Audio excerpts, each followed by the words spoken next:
তোমাদের আজকে হচ্ছে ফার্স্ট ক্লাস, ক্লাস 11 এর সেমিস্টার 1, তাই তো? আমাদের গল্পের নাম কি? An astrologers day. লেখক হচ্ছে আর কে নারায়ণ। এবার আর কে নারায়ণ সম্পর্কে একটু জেনে রাখবো। আর কে নারায়ণ হচ্ছে, উনি হচ্ছেন ইন্ডিয়াতে বাড়ি, বুঝতে কোথায়? ইন্ডিয়াতে, আমাদের দেশে বাড়ি। উনি হচ্ছেন একজন ইন্ডিয়ান, ইংরেজি ভাষায় লেখেন বলে Indian English writer. Indian English writer. কোনো সমস্যা আছে? এবার উনি ইন্ডিয়াতে কিছু কিছু লেখক পপুলার, তাদের নামগুলো কারা? আর কে নারায়ণ। লোকটার গল্প তোমরা আগেও হয়তো পড়েছো, তাই না? আর কে নারায়ণ, তোমরা ফাদার সেলফ পড়েছো না ক্লাস 10-এ? আর কে নারায়ণ, আর কে নারায়ণ, মুল্ক রাজ আনন্দ, মুলকরাজ আনন্দ আর রাজা রাও, এই তিনজনকে বলা হয় ট্রিও। কি বলে? ট্রিও মানে তিন, trio of Indian English literature. মানে ভারতে যে ইংরেজি সাহিত্য রয়েছে, এই তিনজনকে ট্রিও বলা হয়। কাকে? এই তিনজনকে। তার মধ্যে আমাদের কাকে পড়বো আমরা? আর কে নারায়ণকে পড়বো, তাই তো? লিখে রাখো এই লাইনটুকু। লেখক সম্পর্কে একটু আমরা জানলাম, তাই না? আর কে নারায়ণ সম্পর্কে প্রত্যেকটা শব্দ আমাদের শিখতে হবে কিন্তু, হ্যাঁ? প্রত্যেকটা শব্দ, প্রত্যেকটা লাইন এমন ভাবে পড়বো, এখান থেকে তোমাদের পরীক্ষায় 4 নম্বর থাকবে তো, একটা শব্দ মিস যাবে না। ওকে, একটা শব্দও না। এবার গল্পের নাম হচ্ছে অ্যাস্ট্রোলজার্স ডে। অ্যাস্ট্রোলজার মানে কি? জ্যোতিষী। অ্যাস্ট্রোলজার মানে কি? জ্যোতিষী। এবার এই গল্পটার তাহলে বাংলা মানে হচ্ছে একজন জ্যোতিষীর ডে। মানে কি? দিন। একজন জ্যোতিষীর দিন। জ্যোতিষীকে যদি আমরা ইংরেজিতে লিখি কি হবে? অ্যাস্ট্রোলজার শব্দটাকে অ্যাস্ট্রোলজার। প্রত্যেকটা শব্দকে বাংলাও শিখবো, ইংরেজিও শিখবো, শুধু জ্যোতিষী বললে আমরা হবে না।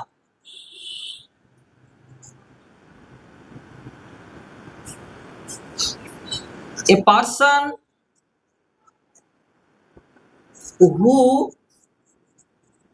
predicts future, একজন ব্যক্তি যে ভবিষ্যৎবাণী করে। প্রেডিক্টস মানে, প্রেডিক্টস ফিউচার মানে কি? ভবিষ্যৎবাণী করা। বুঝতে পারলে? যে ব্যক্তি ভবিষ্যৎবাণী করে দেয় তাকে কি বলে? জ্যোতিষী বলে না? Astrologer day. এবার তুমি জ্যোতিষী কোথায় দেখতে পাবে? তুমি ট্রেন থেকে স্টেশনে যখন নামবে দেখবে জ্যোতিষী বসে থাকে। তারা জঙ্গলের মধ্যে থাকে, প্রকৃতির মাঝখানে থাকে, বিভিন্ন জায়গায় তুমি জ্যোতিষীদের দেখতে পাবে। এবার জ্যোতিষীদের অনেকে বিশ্বাস করে, অনেকে বিশ্বাস করে না। এই গল্পটাতে জ্যোতিষীকে নিয়েই লেখা ওভারঅল। ওকে, তো সেটা আমরা দেখবো আস্তে আস্তে যে গল্পটা কি বলতে যাচ্ছে। এই গল্পটা প্রকাশিত হয় কত সালে? 1947 সালে। আমাদের দেশ কবে স্বাধীন হয়েছিল? 1947। মনে থাকবে গল্পটা? গল্পটা কবে প্রকাশ হয়েছে তাহলে? 1947 সালে। লিখে রাখো, 1947। গল্পটা পাবলিশড হয়েছিল 1947 সালে। তোমরা এই পাবলিশ বলে পয়েন্ট করে রাখো, তার আমি উপরে গুলো লেখা হয়ে গেছে আসলে। প্রত্যেকটা পয়েন্ট জানবো আমরা, প্রত্যেকটা পয়েন্ট। তাহলে পাবলিশড কবে বলো? মনে রাখবি কি করে? আমাদের দেশ স্বাধীন হয়েছিল কবে? 1947 সালে। ওকে, তো দিস স্টোরি ওয়াজ পাবলিশড, এই গল্পটা পাবলিশড হয়েছিল ইন 1947। আমার সঙ্গে বলো, this story was published in 1947। মানে এই গল্পটা 1947 সালে প্রকাশ পেয়েছিল। এইভাবে ইংরেজি বলার মাধ্যমে আমরা স্পোকেন ইংলিশটা শিখে ফেলবো একসঙ্গে। ওকে, লিখে নাও এটা, লেখো। আচ্ছা, এই গল্পটা যে কালেকশনের মধ্যে প্রকাশ হয়েছিল, সেই কালেকশনটার নাম হচ্ছে an astrologers day and other stories. এই বইটার মধ্যে, এটা একটা বই, এর মধ্যে অনেক গল্প রয়েছে, তার মধ্যে একটা গল্প হচ্ছে মানে অ্যাস্ট্রোলজার ডে। 1947 কোন কালেকশনের মধ্যে পাবলিশ হয়েছে এটা? An Astrologer's Day and Other Stories, তাই তো? এবার আমাদের জানতে হবে এই গল্পটা সেটিং কি, মানে গল্পটা কোথায় হচ্ছে। দেখো সেটিং বলে পয়েন্ট করো, এ বিজি মার্কেট প্লেস, একটা মার্কেটে, বুঝতে পারলে, একটা বাজারে, এ বিজি মার্কেট প্লেস, একটা বাজারে, ব্যস্ত বাজারে। ওকে, চলো এবার আমরা গল্পটা শুরু করব, লাইন বাই লাইন শুরু করবো আমরা। ওকে, শুরু করছি। পাঞ্চুয়ালি at midday he opened his bag and opened out and spread out his professional equipment. প্রত্যেকটা লাইন এবং শব্দকে জানবো আমরা। পাঞ্চুয়ালি, পাঞ্চুয়ালি মানে দেখো সঠিক সময়ে, পাঞ্চুয়ালি মানে কি সঠিক সময়ে, পাঞ্চুয়ালি শব্দটার মানে লিখে রাখো, মানে সঠিক সময়ে। এর ইংরেজি মানে কি হবে জানো? অন টাইম, সঠিক সময়ে।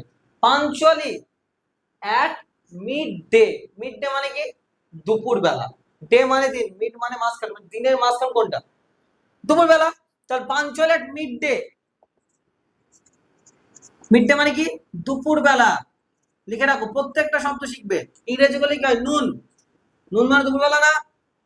পাঞ্চুয়ালি অ্যাট মিড ডে, দুপুর বেলা সঠিক সময়ে। হি ওপেন্ড হিজ ব্যাগ, সে তার ব্যাগটা খুললো।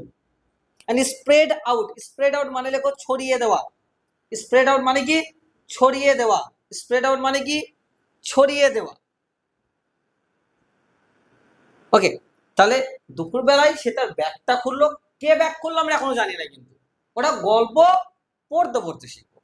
পাঞ্চুয়াল এট মিড ডে, এখন দুপুর বেলা সঠিক সময়ে সে তার ব্যাগটা খুললো। তাহলে স্প্রেড আউট, খুললো his bag, and spread out মানে কি ছড়িয়ে দিল। কি ছড়িয়ে দিল?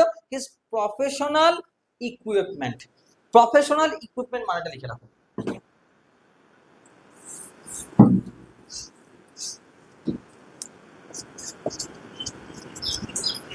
প্রফেশনাল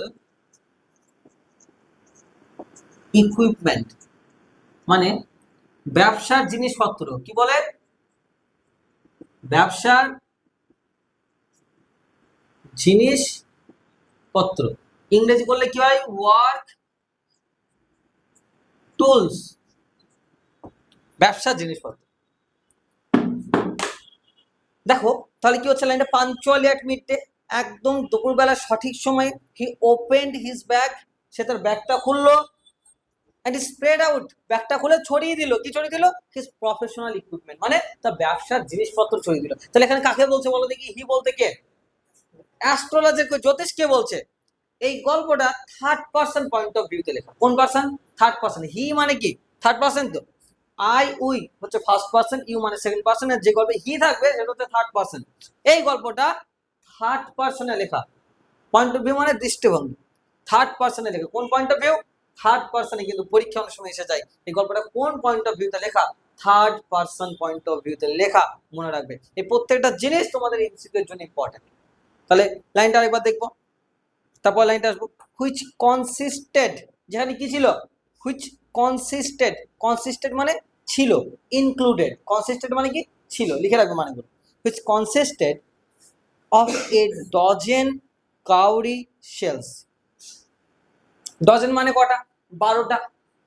কাউরি শেলস মানে করি, করি 12টা করি ছিল। করি জানো তো? করি তো নিশ্চয়ই দেখেছো। এবং তাহলে কটা করি ছিল? এর ডজন মানে 1 ডজন, ডজন মানে 12টা। সে তার ব্যবসার জিনিসপত্র খুলেছে, তার মধ্যে কি ছিল? 1 ডজন করি ছিল। এটা দাগ দাও। কাউরি শেলস মানে হচ্ছে করি। ওকে, কাউরি শেলস মানে করি। তারপরে আমরা কি দেখতে পাচ্ছি? আর কি ছিল দেখো? এই স্কোয়ার পিস, স্কোয়ার মানে চৌকো, স্কোয়ার পিস অফ ক্লোথ, এক টুকরো চৌকো কাপড় ছিল। With obscure mystic charts on it. Obscure মানেটা লিখে রাখো, অস্পষ্ট, আনক্লিয়ার। অবস্কিউর মানেটা লিখে রাখো,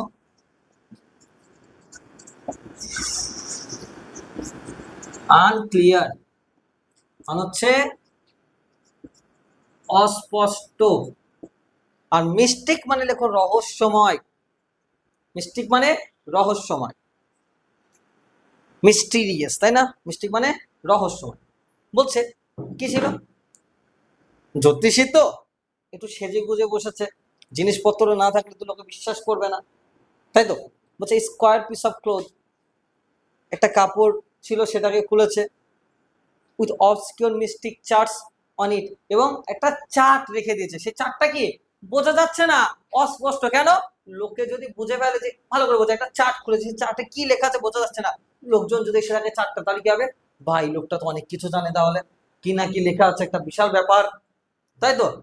সে চার্টে তার এবিসিডি লেখা নেই, কি লেখা আছে তুমি বুঝতে পারবে না। বুঝতে পারবে না বলেই তো তোমার মধ্যে মনে হবে, বাহ এই লোকটা বিশাল কিছু জানে, বুঝতে পারছেন না, তার মানে বিশাল কিছু জানে। বোঝা গেল? এটা একটা কায়দা। তো এই গল্পটা লেখক R K Narayan is satirising the astrologer's concept. আমরা দেখতে পাবো square piece of cloth with obscure mystic charts on it. তার এটা খুব রহস্যময় একটা চার্ট সে বার করলো তার ব্যাগ থেকে, তাই না? এ নোটবুক বার করেছে, নোটবুক, তাই না? অ্যান্ড এ বান্ডেল, এবং কিসের বান্ডেল বার করেছে? পামেরা রাইটিং।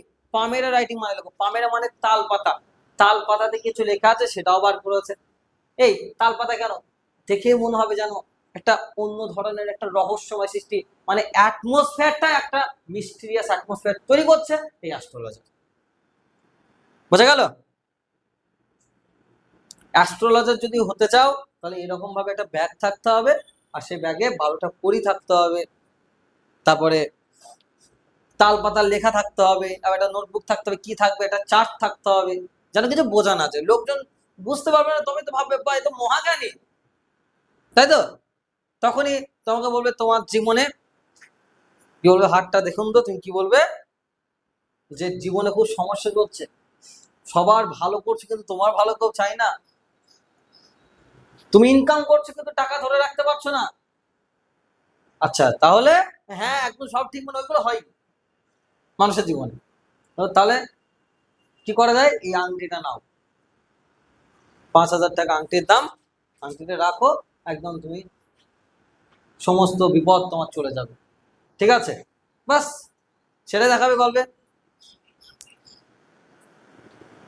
হিজ ফোরহেড, এই ফোরহেড মানে দেখো কপাল, ফোরহেড, হেড মানে মাথা, ফোর মানে সামনের দিকে, আমাদের মাথার সামনের দিকে কি থাকে, কপাল থাকে, ফোরহেড মানে কপাল। হিজ ফোরহেড ওয়াজ রেসপ্লেন্ডেন্ট, রেসপ্লেন্ডেন্ট মানে দেখো চকচকে।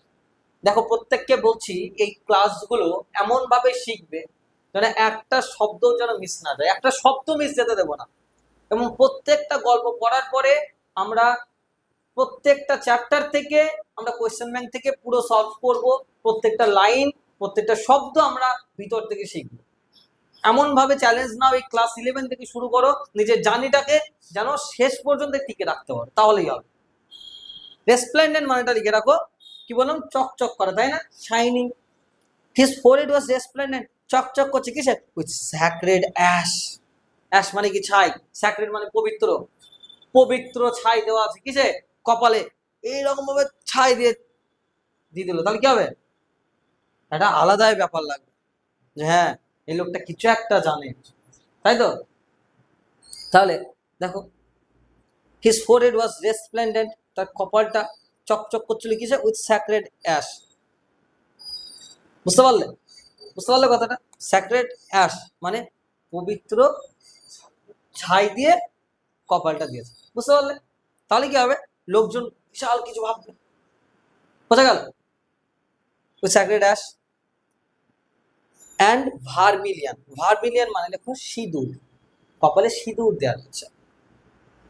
আমরা আজকের ক্লাসে পুরো অ্যাস্ট্রোলজারকে গিলে খাবো একদম, ঠিক আছে? একদম জলের সঙ্গে মিশিয়ে খেয়ে ফেলো অ্যাস্ট্রোলজার্স ডে গল্পটা, যেন একটা শব্দ মিস না যায়। বোঝা গেল ব্যাপারটা? তো এখান থেকে এমসিকিউ বেস পড়াশোনা, একটা কোয়েশ্চেন যেন মিস না যায় সেটা আমরা দেখবো, প্রত্যেকটা শব্দকে শিখতে হবে, এটা আমাদের টার্গেট থাকবে আজকের ক্লাসে। ভার্মিলিয়ান মানে দেখো সিঁদুর, কপালে কি দেওয়া রয়েছে, আর সিঁদুর। তাহলে কি হয়েছে, সিঁদুর দেওয়া কেন? তাহলে সিঁদুর কি কালার হয়, লাল রঙের।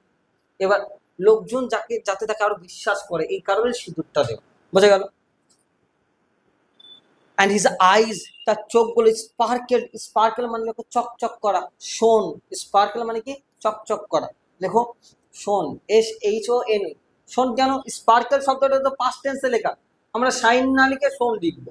বোঝা গেল ব্যাপারটা? ধরে রাখো, শেষ পর্যন্ত ধরে রাখো, এবং আমরা দেখব একটা শব্দ যেন মিস হতে দেব না।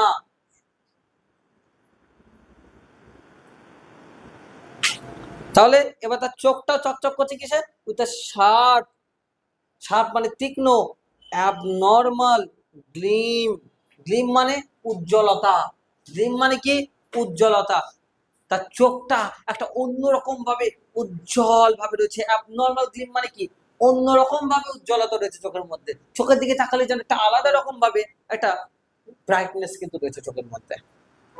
Which was really an outcome, outcome মানে ফলাফল, যেটা কোথা থেকে এসছে?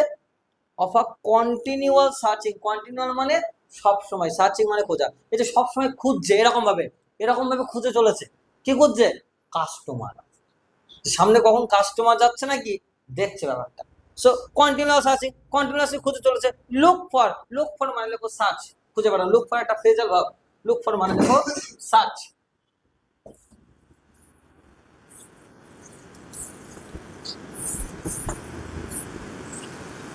লুক ফর মানেটা লেখো সার্চ, লুক ফর মানে হচ্ছে সার্চ, খোঁজা, তাই না?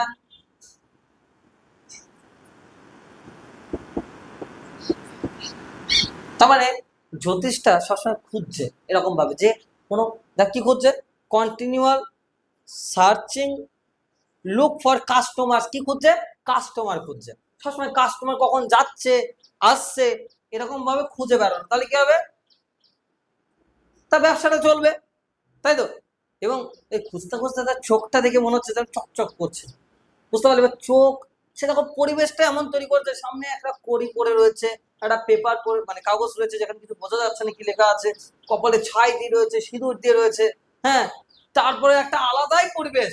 এবার সে ওই পরিস্থিতিতে দাঁড়িয়ে যা বলবে লোকজন সেটাকে বিশ্বাস করবে। কোনো জ্যোতিষ যদি ভালো ভালো করে ভাবো, একটা জিন্সের প্যান্ট পরে গেল, চোখে চশমা পরে গেল, জিতের মতো সেজে চলে গেল, তাহলে লোকজন কি বিশ্বাস করবে?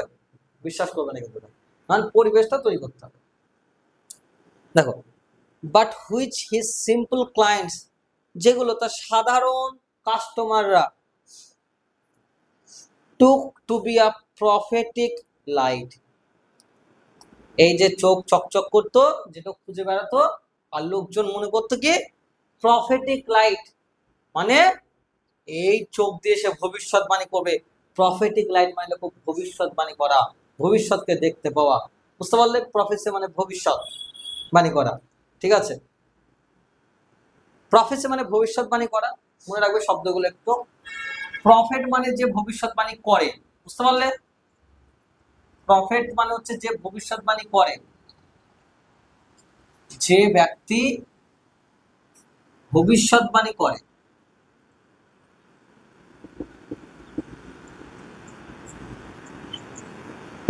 ঠিক আছে? এর ইংরেজি কি জানো? ফোর সিয়ার বলা হয়, ঠিক আছে? ফোর সিয়ার, এতগুলো শব্দ আমরা শিখছি কিন্তু প্রত্যেকটা টপিক থেকে। আর প্রফেসি মানে ভবিষ্যৎবাণী করা, ঠিক আছে? পুরো কনসেপ্টটাকে বলা হচ্ছে প্রফেট মানে যে ব্যক্তি ভবিষ্যৎবাণী করছে, তাহলে প্রফেট। আচ্ছা, but which is simple clients took to be a prophetic light, এবং সাধারণ লোকজন মনে করতো ও ভবিষ্যৎবাণী করতে পারবে। অ্যান্ড ফেল কমফর্টেড, কমফর্টেড মানে হ্যাঁ আশ্বস্ত বোধ করতো, শান্ত বোধ করতো, আরাম বোধ করতো, হ্যাঁ এই লোকটা পারবে, এই লোকটা পারবে। তার মানে পরিবেশটাই তো তেমন করে তুলেছে অ্যাস্ট্রোলজারটা। বোঝা গেল কি গেল না বলো? Clear bro? Clear? Okay. The power of his eyes was considerably enhanced by their position. ভালো করে বোঝো, placed as they were between pointed, দেখো the power of his eyes, তার চোখের যে পাওয়ার, ক্ষমতাটা, was considerably, considerably মানে দেখো গ্রেটলি, বিশাল ভাবে, considerably মানে কি গ্রেটলি, বিশাল ভাবে। কেউ জ্যোতিষ হতে চাও নাকি? তাহলে কিন্তু এই পরিস্থিতি রাখতে হবে, শিখে রাখো। শেষে যখন যদি কোনো কিছুতে কাজ না হয়, এটাই কাজ চালাবে নাকি? সে গল্পটা শেখো, আমরা গল্পটা খুব ভালো করে শিখবো। এই গল্পের মধ্যে তো অনেক কিছু লেখক বোঝাতে যাচ্ছে, সেটা কিন্তু আমরা the power of his eyes, তার চোখের যে ক্ষমতাগুলো ওয়াজ কনসিডারেবলি, বিশালভাবে এনহ্যান্সড, বেড়ে যাচ্ছে। এনহ্যান্স মানে কি? বেড়ে যাওয়া। তার চোখের ক্ষমতাগুলো যেন বেড়ে যাচ্ছে বাই দেয়ার পজিশন, তাদের চোখের পজিশন। চোখের পজিশনটা এমন ভাবে আছে যে তাদের ক্ষমতাটা যেন অনেক বেশি বোঝা যাচ্ছে। এনহ্যান্সড মানে বেড়ে যাওয়া। প্লেসড, রাখা হয়েছে as they were between the painted forehead. চোখগুলো কোথায় আছে? কপালে তো সিঁদুর দেওয়া রয়েছে, পবিত্র ছাই দেওয়া রয়েছে, এবং এবার চোখটার দিকে তুমি যখন তাকাবে, শুধু চোখ দেখবে না, সেগুলো দেখতে পাবে। সেগুলো দেখতে পাবে, অটোমেটিক্যালি একটা আলাদা ধরনের বিশ্বাস তোমার মধ্যে আসবে। Placed as they are between the painted forehead. Painted forehead মানে কি? ওই যে আঁকা, ওই যে সাজানো কপাল, এই যে আঁকা রয়েছে, মানে পেইন্টেড কপাল, যেটা কি দিয়ে পেইন্ট করা হয়েছে? সিঁদুর আর পবিত্র ছাই দিয়ে। এবার এই সিঁদুর আর পবিত্র ছাই মাঝখানে যখন দুটো চোখ থাকবে, এই চোখ আর নর্মাল চোখ নয়, এই চোখ তখন ভবিষ্যৎবাণী করতে পারবে, তাই না? And the dark whiskers, and the dark whiskers, whiskers মানেটা লেখো, দাড়ি, দাড়ি, ঘন কালো দাড়ি রয়েছে। একদম দাড়ি শেভ করে গেলে হবে? ঘন দাড়ি রাখতে হবে কিন্তু। হুইচ স্ট্রিমড, স্ট্রিম মানে নেমে আসা, দাড়িগুলো আবার নেমে আসছে গালতে এরকম ভাবে। স্ট্রিম ডাউন মানে নেমে আসা অন হিজ চিকস, গাল থেকে, মানে তার গালের যে দাড়িটা এরকম ভাবে বড় বড় দাড়ি, ঠিক আছে? বড় বড় দাড়ি, চোখটা এরকম, তুমি যখন খুলবে কপালে এরকম ভাবে একটা রহস্যময় সৃষ্টি তুমি করলে পরিবেশে। তার মানে the people who will come as the simple clients will obviously think that the man is not a simple man, the man is a foreseer. এই মানুষটা সাধারণ ব্যক্তি নয়, এই মানুষটা ভবিষ্যৎবাণী করতে পারবে। এটাই তো ভাববে সবাই। কি বোঝা গেল? কোনো সমস্যা রয়েছে কিনা দেখা দিবে। স্ট্রিম ডাউন মানে গাল থেকে নেমে আসা, মানে বড় বড় দাড়ি, সেটা কথা বলছি। চিক্স মানে গাল, আর হুইস্কার্স মানে কি বললাম? হুইস্কার্স, হ্যাঁ, যে বেয়ার্ড, দাড়ি। হ্যাঁ, দাড়ির ইংরেজি জানো তো? হুইস্কার্স আর একটা বেয়ার্ড, লিখে রাখবে তো। হুইস্কার মানে দাড়ি, এর আরেকটা ইংরেজি শব্দ বেয়ার্ড মানেও দাড়ি, হ্যাঁ, বেয়ার্ড, দাড়ি। তো ইভেন, কি বলছে? Even a half wits eyes, half wit, এই উইট মানে বুদ্ধি, হাফ মানে অর্ধেক, মানে অর্ধেক বুদ্ধি সম্পন্ন লোক, মানে মাথা মোটা লোক, তাই তো? এই মাথা মোটা মানে কি?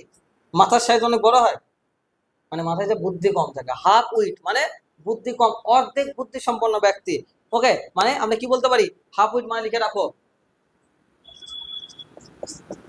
হাফ উইট মানে লেখো ফুল বোকা, তাই না? অর্ধেক বুদ্ধি সম্পন্ন ব্যক্তি বাংলা লিখে রাখো, ইংরেজিতে লিখে রাখো ফুল মানে বোকা। তাহলে কি বলছে? এরকম ভাবে থাকে, এমন ভাবে যে even a half wit eyes would sparkle, sparkle মানে লেখো চকচক করা। সামনে কোনো ব্যক্তি এসছে, ওর কাছে হাত দেখাতে দেখা যাচ্ছে, সেই লোকটার বেশি বুদ্ধি নেই, এবার কি করছে? তার চোখটাও যেন চকচক করবে। In such a setting, setting মানে লেখো পরিবেশ, এখানে অ্যাটমসফিয়ার, হ্যাঁ, এখানে সেটিং মানে লেখো পরিবেশ, অ্যাটমসফিয়ার, ইংরেজিটা লেখো অ্যাটমসফিয়ার। আরেকটা ইংরেজি শব্দ আছে মিলিউ, MILIEU, মিলিউ, ঠিক আছে? পরিবেশ লিখে রাখো। আরো একটা শব্দ রয়েছে এনভায়রনমেন্ট, মানে পরিবেশ। তাহলে এই পরিবেশে একজন অর্ধেক বুদ্ধি সম্পন্ন ব্যক্তি যদি কেউ আসে, তো তার চোখটা চকচক করবে। সে ভাববে, বাহ, কি মহান লোকের কাছেই না আসলাম, এই লোকটা কত কি না জানে। এবার তুমি কি বললে, আমার বিয়ের ডেটটা কবে? আমার বিয়ের ডেটটা কবে? বিয়ের ডেট দেখার আগে মরার ডেট দিয়ে দিল, তাহলে কেমন হবে? তো সেটিং, অ্যাটমসফিয়ার, মিশু বা পরিবেশ, ঠিক আছে? এই গল্পটাই কিন্তু উনি অ্যাস্ট্রোলজারদের স্যাটায়ার করছেন, এটা মাথায় রাখতে হবে। আমরা সেটা কিন্তু দেখবো।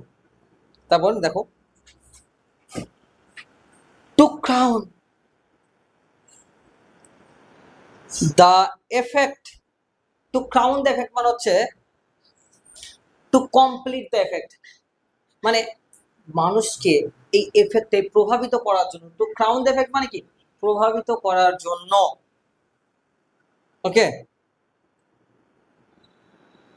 হি ওন্ড সে পরেছিল বা পরতো কি, এ স্যাফরন কালার্ড টার্বান। দাগ দাও, স্যাফরন মানে হচ্ছে গেরুয়া। আচ্ছা, গেরুয়া কালার কিন্তু একটা পবিত্র কালার, মানে গেরুয়া কালার পরলে এটা বিলিভ করা হয় যে সেই ব্যক্তিটা কিন্তু জ্ঞানী ব্যক্তি। গেরুয়া কালার মানে the colour saffron shows the knowledge wisdom. তাহলে গেরুয়া কালার কিসের প্রতীক? জ্ঞানের প্রতীক, তাই তো? সো দেখো, to crown the effect he ওন সে পরেছিল a saffron colour turban. Turban মানে কি পাগড়ি, একটা গেরুয়া কালারের পাগড়ি। পরীক্ষা আসবে কোন কালার পরেছিল? গেরুয়া, স্যাফরন কালার টারবান। স্যাফরন মানে কি? গেরুয়া। অ্যারাউন্ড হিজ হেড, তার মাথার চারপাশে একটা গেরুয়া কালারের পাগড়ি পরেছিল, যাতে এই প্রভাবটা বেশি ফেলা যায়। গেরুয়া কালার যদি কেউ পরে, তখন সে ব্যক্তিটাকে দেখে ভাববে সে একজন জ্ঞানী ব্যক্তি। এটাই হচ্ছে একজন অ্যাস্ট্রোলজার। মানে অ্যাস্ট্রোলজার সম্পর্কে কিন্তু বলেন, সাধারণত অনেক অ্যাস্ট্রোলজার রয়েছে যারা প্রকৃতপক্ষে মানুষকে ধোকা দেয়, তারা প্রকৃতপক্ষে কিছু জানে না। কিন্তু অনেক ব্যক্তি রয়েছে যারা অ্যাস্ট্রোলজার, যারা জ্যোতিষ সম্পর্কে প্রচুর পড়াশোনা করতে হয়, তাদের প্রচুর পড়াশোনা করে কিন্তু জ্যোতিষ হতে হয়। ওকে, যেখানে এই পৃথিবীর যে আমাদের গ্রহ উপগ্রহ নক্ষত্র কোথায় কি আছে, কিভাবে কি পজিশন থাকে, সেটা পড়াশোনা করে কিন্তু হতে হয়। আর কিছু কিছু জন আছে কোনো পড়াশোনা নেই, কিছু নেই, একটা ড্রেস পত্র পরে চলে গেল, দিয়ে তোমার হাত দেখে নিল, তাদের কথা বলছি। কিন্তু অ্যাস্ট্রোলজার, প্রকৃতপক্ষে যারা অ্যাস্ট্রোলজার, তাদের কিন্তু প্রচুর পড়াশোনা করতে হয়, তবে একজন অ্যাস্ট্রোলজার কথা বলে। বুঝতে পারলে? সেটা বলছে around his head this colour scheme never fade. Colour scheme মানে এই যে কালারটা, এই combination of colour, colour scheme মানে কি বলতো, এই কালারের যে কম্বিনেশন, এই কালার স্কিমটা কখনো ফেল হয়নি, কখনো ব্যর্থ হয়নি। মানে এই কালারটা ব্যবহার করা মানে সে জিতবে, এই কালারটা ব্যবহার করা মানেই সে জিতবে। এবার বোঝা গেল তাহলে এই কালারটার কতটা গুরুত্ব রয়েছে, তাই তো নাকি? ওকে, ক্লিয়ার হয়েছে কিনা দেখো। আজকে আমাদের প্রথম ক্লাসে এত দূরই থাকবে। ওকে, আজকে আমাদের প্রথম ক্লাসে এত দূরই থাকবে। এবং বলে রাখি, পুরো টেক্সট, প্রত্যেকটা ক্লাস, প্রত্যেকটা টেক্সট, প্রত্যেকটা শব্দ আমরা এভাবেই শিখব। ওকে।